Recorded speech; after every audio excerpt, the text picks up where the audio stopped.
Hello guys, nandito kami ng anak ko guys. So, ayan, ito si Juan, si Boom! Bam! Oh, bop! Bada bop! Boom! Juan, si Joros Ann. Ayan, gumagawa kami guys ng, ano ito? Nak? Turon. Merienda namin dahil day off. Ayan, gagawa kami ng turon. Sadali lang guys ha. Ito naman yung bunso ko. Ito. Ayan. Yan. Ayan, madilim kasi dito sa amin guys. Ayan, kulog. Ayan. Ayan naman ang yung bunso ko naman, yan ang taga prito. Malakas yung apoy na. Ayan. Kasi guys, ito pag pang merienda lang. Ito yung ginagamit namin ay kahoy, pero mayroon kami silin guys. Ayan. Ayan yung silin namin oh. Pero walang laman yan guys, dahil walang pambili. Ito, ano to, pananak? Ayan oh.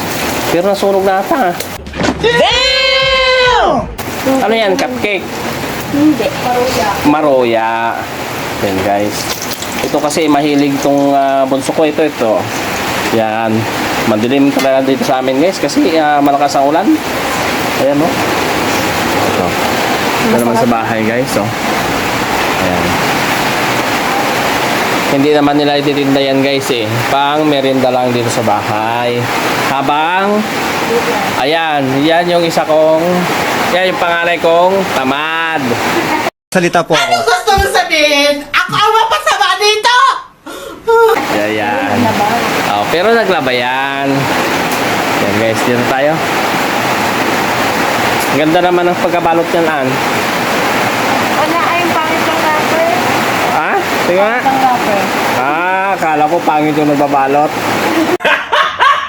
Oh! Ito. Teka na, yan. Sunog na ata itong niluluto mo, ha? Hindi nakalagay ko. Ito yung kusinera namin pag walang pasok, guys. Yung bunso ko. Yan. Ayan. Pero parang natutong na ata. Hindi Ganyan Oo nga.